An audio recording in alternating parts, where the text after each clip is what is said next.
Pay close attention. The single most dangerous human on earth isn't the one with the strongest muscles. It's the one who commands their own cravings. You believe you're steering the ship, but are you? A single image, a short video, a passing idea, and suddenly your attention is hijacked. A few seconds of allure and your drive, your clarity, your self-discipline vanish. Think on that. If something as fleeting as a screen glint can dictate your behavior, who is the real master? You or your fleeting urges? Most people don't wreck their futures with one huge mistake. They erode themselves through tiny, repeated surrenders. Desire isn't merely an emotion, it's a current. If you don't steer it, it steers you. It saps your vitality, blurs your concentration, and slowly transforms you into a weaker version of yourself without any obvious signal. What you feed grows, what you starve dies. But here is the paradox. That exact same drive can either devastate you or forge you into someone formidable. In this presentation, I will walk you through 10 profound, unflinching principles, not superficial tips, but real psychological and philosophical tools to reclaim your mental sovereignty and rule your impulses. However, understand this: these teachings will sting. They will reveal your raw spots, and the majority will click away before the end. Yet if you remain, you won't simply feel inspired. You will become a person of unshakable command. Lesson 1. Master the instant before the impulse. There is a gap, incredibly brief and lightning fast, that almost everyone overlooks. It's the space right before a craving seizes you. A thought drifts in. A mental picture sparks. A sensation begins to stir in your chest. And in that exact split second, your entire destiny is set. But most people never catch that gap. They leap right over it. The urge arrives and they react on autopilot. No pause, no awareness, no authority.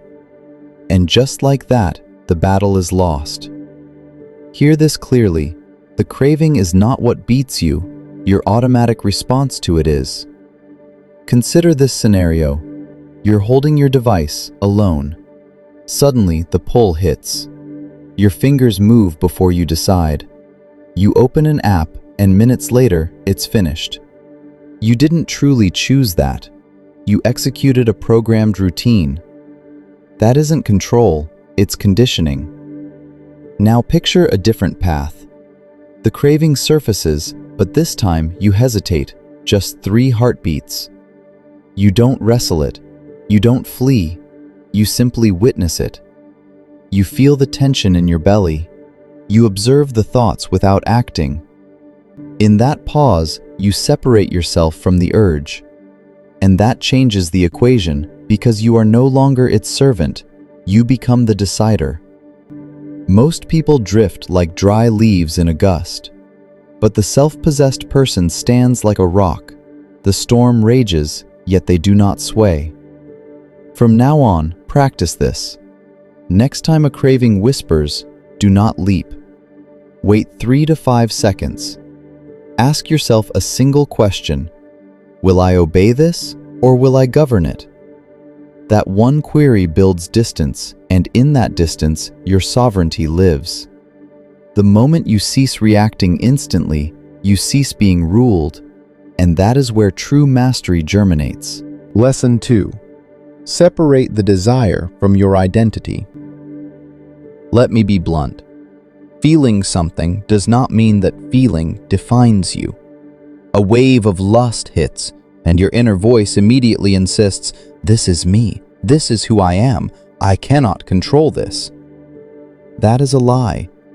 Desire is not your essence. It's a simple signal. The instant you confuse the two, you hand over the reins. Think.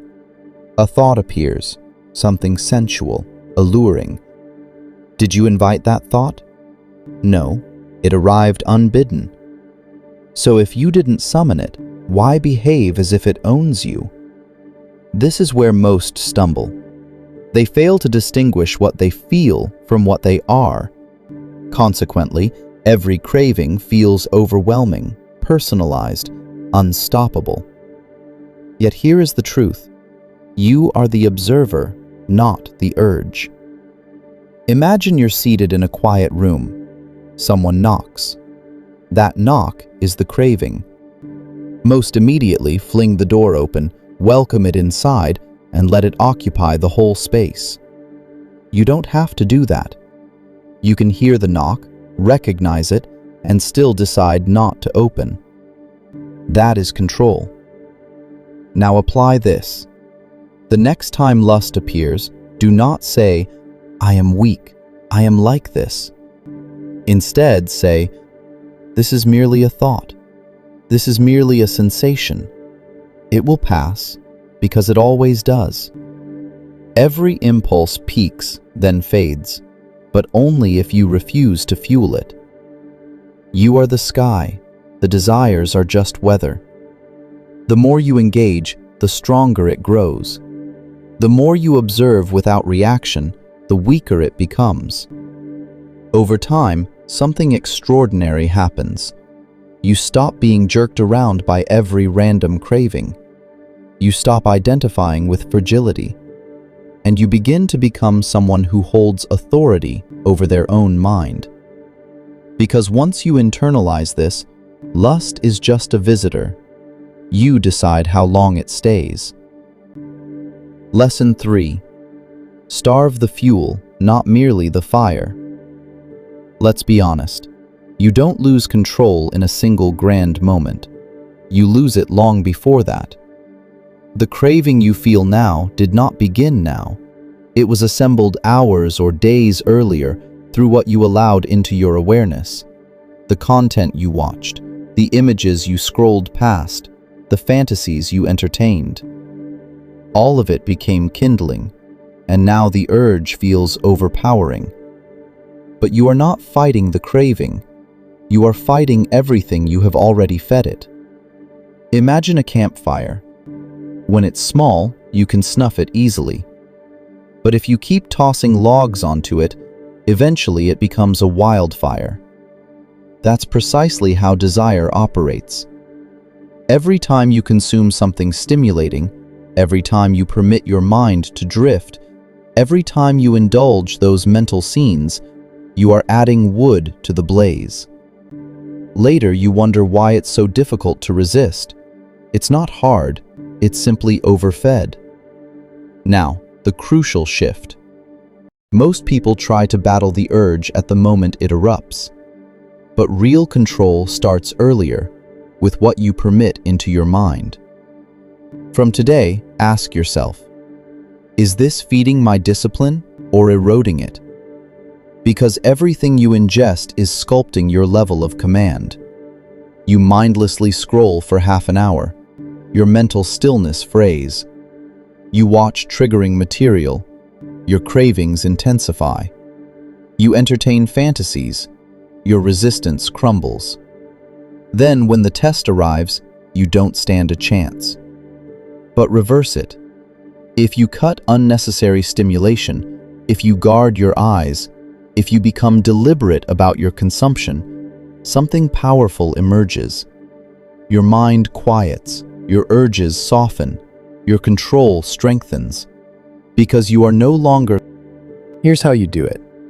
Next time a fantasy arises, don't argue with it. Don't try to win a debate. Just shift your attention instantly. Stand up, move your body, change your environment. Focus on something real. Attention is fuel. Where your attention goes, your energy flows. If you keep feeding the fantasy, it expands. If you withdraw attention, it withers.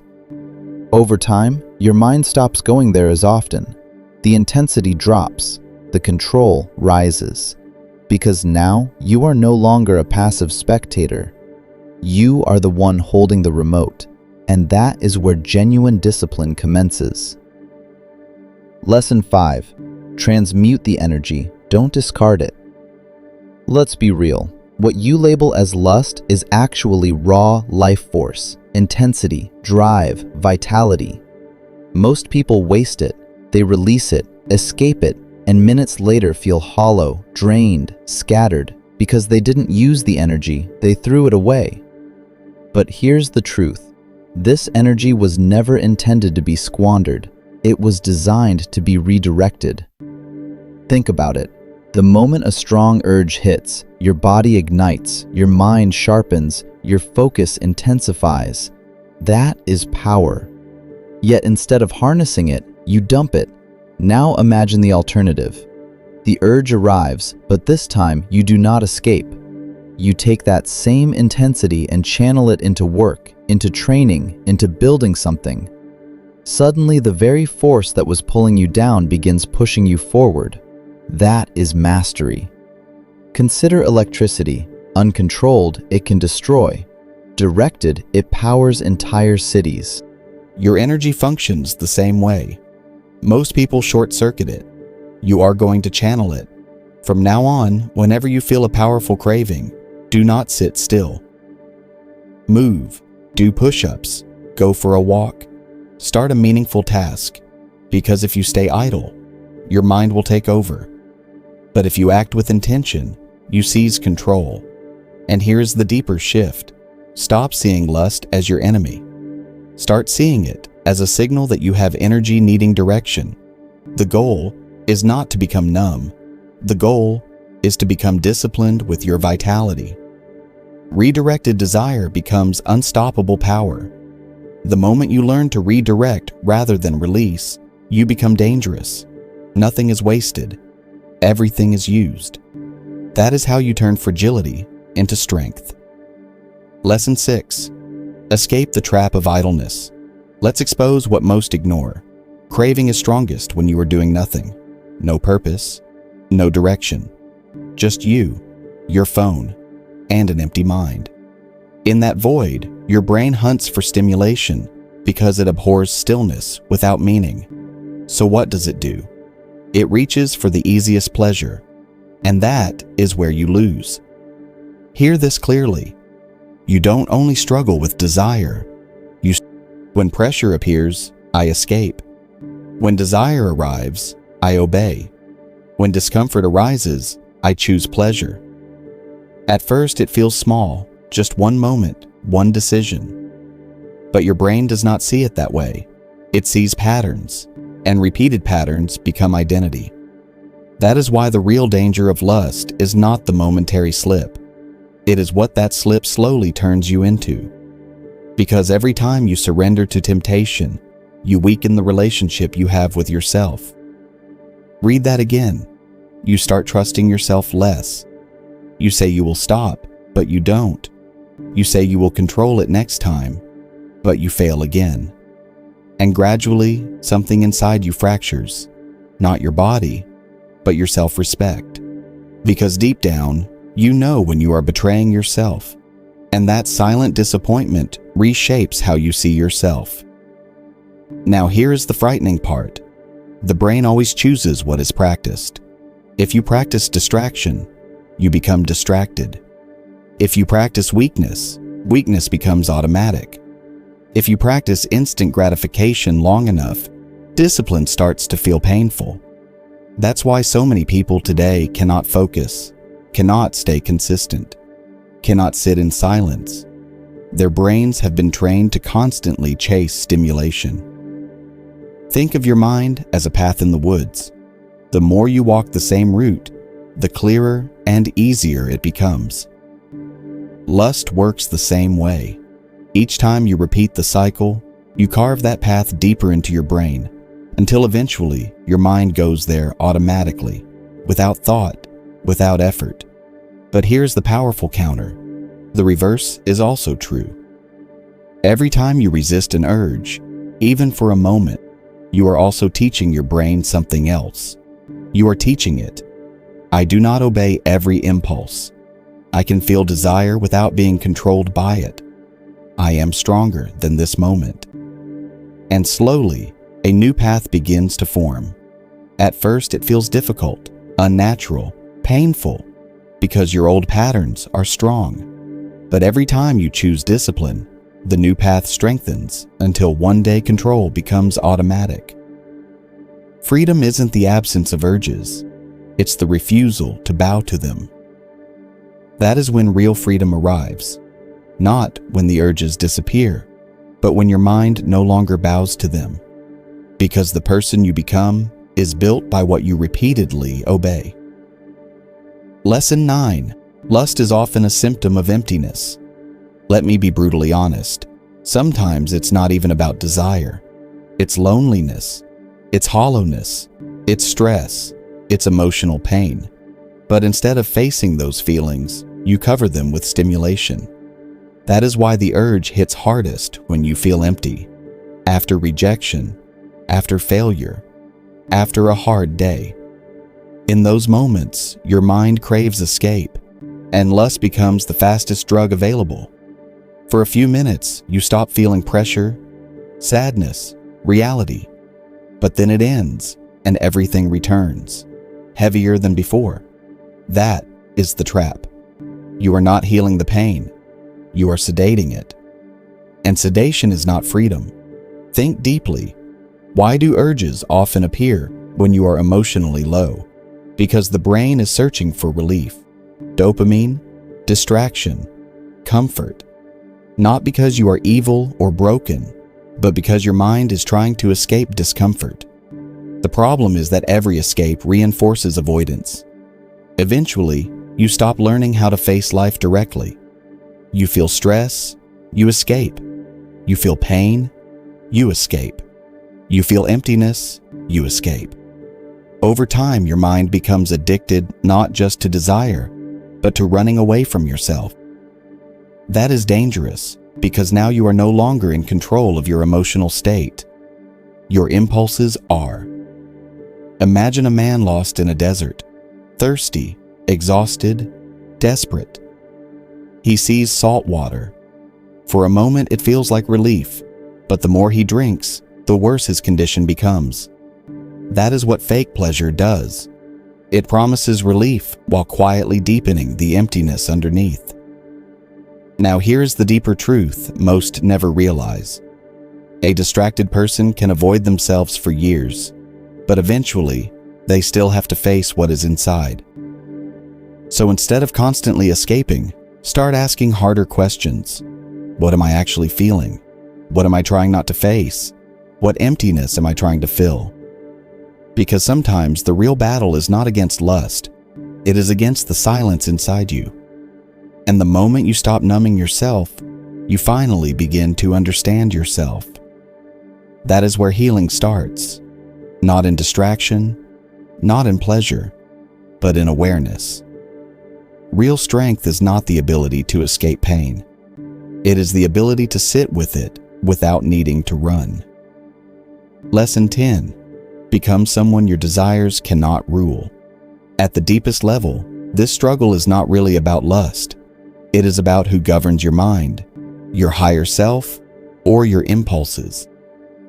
Every human has two voices inside. One voice wants comfort, pleasure, escape, instant satisfaction. Think about that. A man can look powerful on the outside, but if he has no command over his urges, he is weak where it matters most. Because true power is invisible.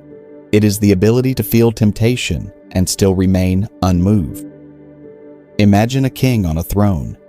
Now imagine that every random person can walk into the throne room and give him orders. One tells him to get angry, another to get distracted, another to chase pleasure. If he obeys all of them, is he really a king? No, he only looks powerful. That is how most people live. Every impulse gives an order and they obey instantly. The urge appears. They follow. The feeling comes. They surrender. No resistance, no awareness, no command over themselves. But a disciplined person becomes different. They understand something most never will. An urge is not an order. You can feel desire without submitting to it. You can experience temptation without being possessed by it. That is mastery. And here is the deepest part. Every time you resist lust, you are not just avoiding pleasure, you are rebuilding your character. You are proving to yourself, my mind belongs to me. My body does not dictate my decisions. I choose what kind of person I become. That self-respect transforms everything. Your eyes, your energy, your confidence. Because discipline creates inner power. And people can feel it. Not because you say anything, but because self-possessed individuals carry a different presence. Calm, focused, grounded, like someone who is no longer fighting themselves inside. So understand this clearly. The goal is not perfection. The goal is authority over yourself. Some days will be hard. Some urges will feel intense. But every moment you choose discipline, you move further away from slavery and closer to freedom. Because in the end, the strongest person in the room is not the loudest, not the richest, not the most admired. It is the one who has mastered themselves. And once you achieve that, nothing else in life will control you the same way again. Now you understand the truth. This was never just about lust. It was about control, discipline, identity. The moment a person loses command over their desires, they slowly lose command over their life. Focus weakens, energy drops, the mind becomes restless. And the worst part is that most never even realize it is happening. They keep chasing pleasure while their potential quietly dies in the background. But you saw something deeper. You realized that every urge is a test of whether you will live as a slave to impulse or as someone who rules their own mind. And understand this, no one becomes disciplined overnight. This battle is won in small moments. The moment you pause instead of reacting. The moment you close the screen instead of feeding the urge. The moment you choose purpose over pleasure. That is where transformation begins.